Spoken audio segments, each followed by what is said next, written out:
अस्सलाम वालेकुम। तो ब्लॉग की शुरुआत सुबह के नाश्ते के साथ हुई है और ये मेरी फ़ेवरेट चीज़ें हैं। यूपी के जो फ़ेमस बेकरी के बन होते हैं, ये मैं आखिरी आखिरी बार आज नाश्ता यहाँ कर रही हूँ। कल का नाश्ता इंशाल्लाह मैं बैंगलोर में करूँगी।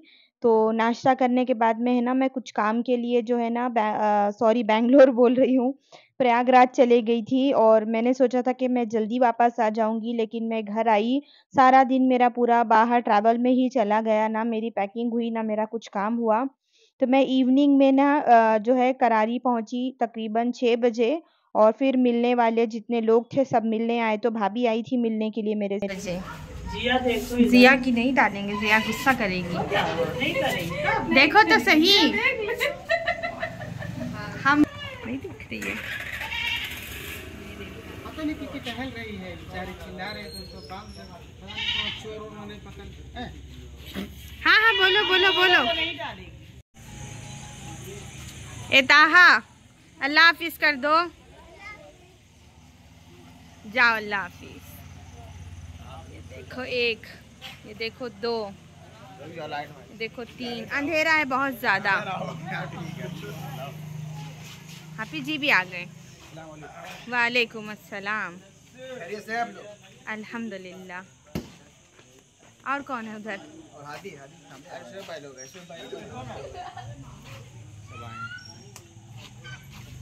तो 6 बजे जैसी मैं घर पहुंची और बस मुँह हाथ धो के आके बैठी थी कि वो जो भाभी थे ना, वो मेरे फूफू की बहू थे, वो और उनकी बेटी मिलने के लिए आए। फिर उसके बाद में मेरी कज़िन बहन, भांजी, उसके बच्चे, वो लोग मिलने के लिए आए। उसके बाद ये मेरी छोटी वाली भाभी है और उनके बच्चे हैं। फिर इनके बैठे-बैठे मेरे भाई लोग आ गए, तो रात में 12 तक, 6 से लेके 12 तक घर बिल्कुल खाली नहीं था। सब मिलने के लिए एक-एक करके आ रहे थे। फिर बाद में मैं, भाई, हम लोग सब लोग बैठ के है ना, बहुत सारी होता है ना पुरानी बचपन की यादें, जो है जब गेट टुगेदर सब भाई-बहन मिलते हैं तो बहुत सारी जो है ना बातें होती है। और देखिए सब लोग यहाँ पर बैठे थे और आपा बैठी है, बच्चे बैठे हैं और मैं है ना, ये चीज़ें बैंगलोर आने के बाद मैं बहुत मिस करूँगी। तो भाई अपने बचपन की कुछ बात बता रहे थे। उसके बाद में मतलब जो है, मतलब पूछे तो को पूछे कि क्या हुआ, क्यों मुंह उतरा है सब इसकी बात बता रहे हैं।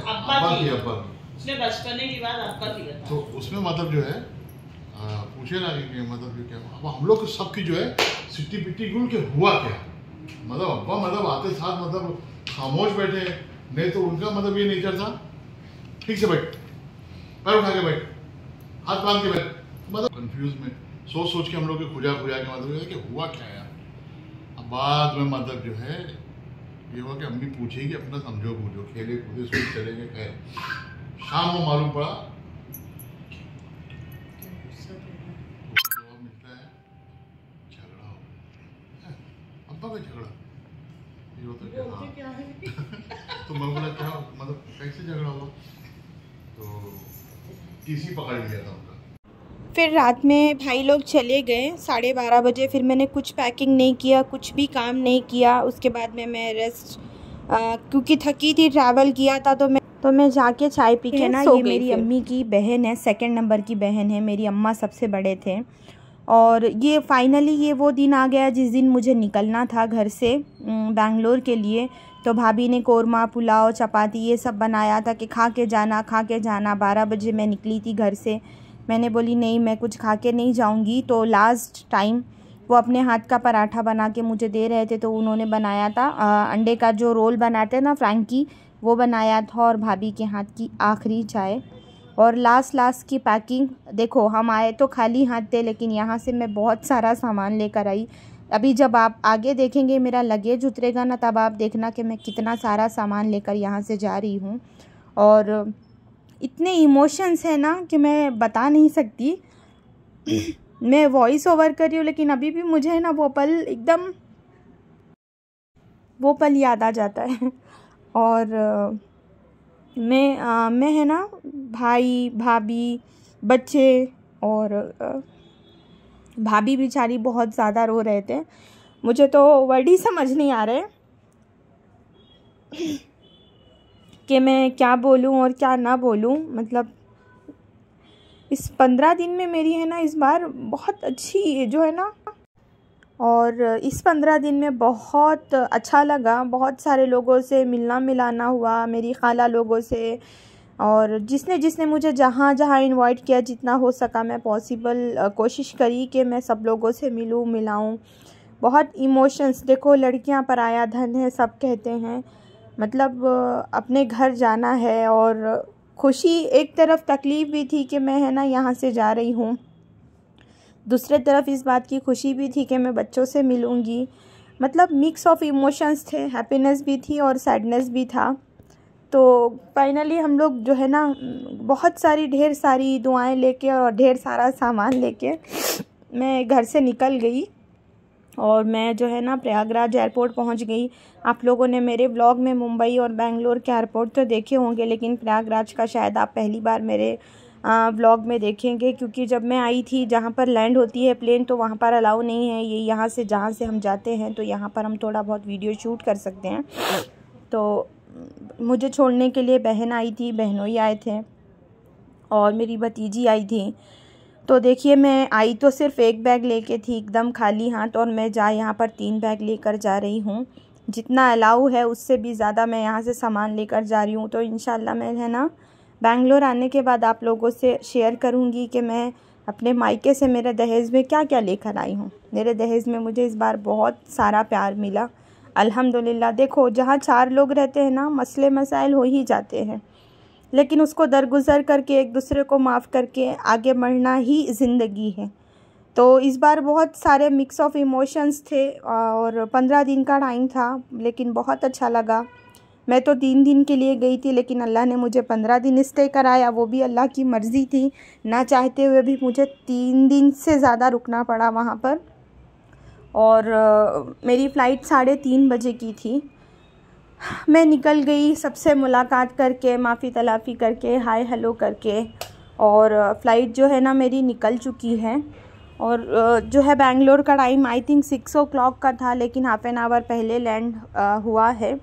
बिकॉज़ रीज़न ये था कि क्लाइमेट बहुत ज़्यादा ख़राब था, बहुत बारिश और बहुत तूफ़ानी हवा टाइप की थी, तो लैंडिंग के टाइम पे बहुत प्रॉब्लम हो रही, इसलिए उन्होंने पहले लैंड कराया।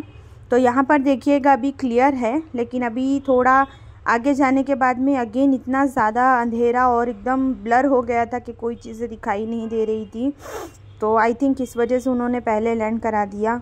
और अल्लाह की कुदरत देखिए, ऐसा लग रहा ग्लास के ऊपर, आसमान पे नहीं, ऐसा लग रहा ग्लास के ऊपर प्लेन जो है ना उड़ रही है। और यहाँ पर देखिए फिर वही मौसम ख़राब हो गया। तो यही था व्लॉग में, इमोशंस थे और बच्चों से मिलने की बहुत खुशी थी। जब मैं प्लेन में बैठी थी तो मैं 15 दिन की जितनी भी मेमोरी थी सारी फ्लैशबैक में मेरे चल रही थी। और मैं मैं आपके अब्बा के शॉप पर नहीं जा पाई एज सून, जब कभी भी मैं जिन लोगों के यहाँ नहीं जा पाई या जिनका भी वीडियो या फ़ोटोज़ मैं YT पर शेयर नहीं कर पाई, मैं उन लोगों से माज़रत चाहती हूँ। एज सून कभी भी मेरा करारी आना होगा, कभी भी मैं आऊँगी। अभी तो मालूम नहीं, इस बार ही मैं 3.25 साल पर गई थी, तो अब कभी भी मैं आऊँगी। मैं जिन लोगों का वीडियो या फिर उनकी बातें मैं शेयर नहीं कर पाई हूँ, तो जब मैं नेक्स्ट टाइम आऊँगी तो मैं वहाँ पर जाके वीडियो बना के ज़रूर YT पर अपलोड करूँगी। और आप लोग इसी तरह अपना प्यार मेरे ऊपर बनाए रखिए। दुआओं की दरख्वास्त रहती है, मुझे दुआओं में याद रखना। और प्लीज़ आप लोग जैसे प्यारे प्यारे कमेंट करते हो ना, मुझे उनका जवाब देना बहुत अच्छा लगता है। आप लोगों के कमेंट बहुत अच्छे रहते हैं और मैं कोशिश करती हूँ कि मैं सारे कमेंट के जवाब दूँ। तो जो है मैं बेंगलोर एयरपोर्ट पे उतर गई थी और 5 नंबर बेल्ट पे मेरा जो है लगेज आ चुका था। और वो लगेज लेने के बाद में मैं बाहर निकली। मुझे तो ये था, एक्साइटमेंट ये थी, अंशरा से मिलेंगे, हमज़ा से मिलेंगे। अंशरा जब से पैदा हुई, मतलब 8 ईयर से मैंने उसको पहली बार लाइफ में छोड़ा है, क्योंकि उसको हेल्थ इशू बहुत ज़्यादा है। मैं उसको कभी छोड़ती नहीं हूँ, लेकिन पहली बार ऐसा मसला आया कि मुझे उसको छोड़ के जाना पड़ा। और पढ़ाई भी थी उसकी 3rd स्टैंडर्ड CBSE बोर्ड, तो थोड़ा टफ़ भी है। और हमज़ा देखिए माशाल्लाह, अभी अंशरा को देखिएगा, वो खुशी से जंप कर रही थी। मैं उसको बोल रही थी आराम से खड़े हो मम्मा, आराम से खड़े हो, तो सुनने एग्री नहीं। और आप लोगों को पता है, एयरपोर्ट से घर 2 आवर में उसने मेरे को 15 दिन की पूरी स्क्रिप्ट सुना दी। वैन वाले ने क्या बोला, भाई ने क्या बोला, अब्बा ने क्या बोले, कौन क्या बोला, फ्रेंड्स क्या बोले, टीचर क्या बोली, कितने मार्क्स आए, कितना नंबर आए, एवरीथिंग। कोई चीज़ बची नहीं जो उसने मेरे साथ में 15 दिन की स्टोरी शेयर नहीं की। तो आप लोगों ने मेरे व्लॉग में बेंगलोर का एयरपोर्ट पहले भी देखा होगा, जिसने नहीं देखा होगा मुंबई वाले व्लॉग्स में आप जाइए, आपको जो है दिखाई देगा। और प्लीज़ मुझे थोड़ा सा सपोर्ट कर दीजिए ताकि मेरा जो वॉच आवर इनकम्प्लीट है वो मेरा वॉच आवर कंप्लीट हो जाए। दुआओं की दरख्वास्त है और निकलते हैं घर की तरफ। ये मेरा मिनी सा व्लॉग था, आई होप आप लोगों को पसंद आएगा। मिक्स ऑफ इमोशंस वाला व्लॉग है ये। सबका बहुत सारा प्यार लेके मैं निकली। मतलब मुझे रोना इस बात से आ रहा था क्योंकि मैं यहाँ पर अकेले रहती हूँ। मेरे मायका फैमिली से यहाँ पर कोई भी नहीं, मेरी सिर्फ़ एक कज़िन बहन है जो यहाँ से थोड़ी दूर पर ही रहती है। हम लोगों की कभी कभी ही मुलाकात होती है, मेरे से बड़े हैं वो। तो बस यही है, अकेले रह रहे हैं, कोई है नहीं, तो इस वजह से थोड़ा अकेलापन महसूस होता है। तो बस उसी वजह से मुझे थोड़ा रोना आ गया, नहीं तो मैं बहुत स्ट्रॉन्ग हूँ अल्हम्दुलिल्लाह। मैं सारी चीज़ों को दरगुजर करती रहती हूँ, लेकिन अभी क्या करेंगे, ज़िंदगी है, जीना पड़ता है। और यूपी में तो इतनी ज़्यादा गर्मी थी, बेंगलोर में तो ऐसा क्लाइमेट था, ऐसी बारिश थी और बादल भी ऐसे थे, और मैं तो इतनी ज़्यादा टायर्ड हो गई थी। ये बेंगलोर एयरपोर्ट का ही वीडियो है, ये जो आप देख रहे हैं ना प्रेजेंट रनिंग, ये एयरपोर्ट का ही है। एयरपोर्ट से जब हम बाहर निकलते, ये पूरा ये जो प्रॉपर्टी है एयरपोर्ट अथॉरिटी की है पूरी। ये तो बादल देखिए, और यही बादल मैंने ऊपर आसमान से भी देखे हैं। मैंने आप लोगों को भी दिखाया ना कितना ख़राब क्लाइमेट था। मैं सच बताऊं, मैं इतने साल से ट्रैवल कर रही हूँ, लेकिन पहली बार मुझे डर लगा, थोड़ा सा डर लगा, लेकिन फिर सोचा कि चलो जो होगा देखा जाएगा। और मैं इतना ज़्यादा थक गई थी, सुबह घर से एक चाय पीकर निकली थी, तो मैंने सोचा हस्बैंड को भी बोला कि पहले आप मुझे चाय पिलाओ अच्छी सी, उसके बाद हम लोग घर जाएंगे। तो एयरपोर्ट से जैसे ही आप बाहर निकलेंगे, जो पार्किंग एरिया होता है ना, लोकल स्टॉल्स शॉप बहुत सारी है वहाँ पर, तो बच्चे लोग भी, ये लोग भी घर से जल्दी निकल गए थे, तो इन लोगों को भी भूख लगी थी, तो इन लोगों ने भी डोसा वगैरह खाया, एंजॉय किया। और सामने देखिए बादल कितना ज़्यादा खूबसूरत है, मतलब उसने जो है ना पूरे सन को हाइड कर लिया है। और फिर रास्ते में मैं रुकी चाय के लिए, मैंने चाय पिया। इंशाल्लाह मैं बेंगलोर आने के बाद आपसे मिलते हैं फिर। अल्लाह हाफिज़।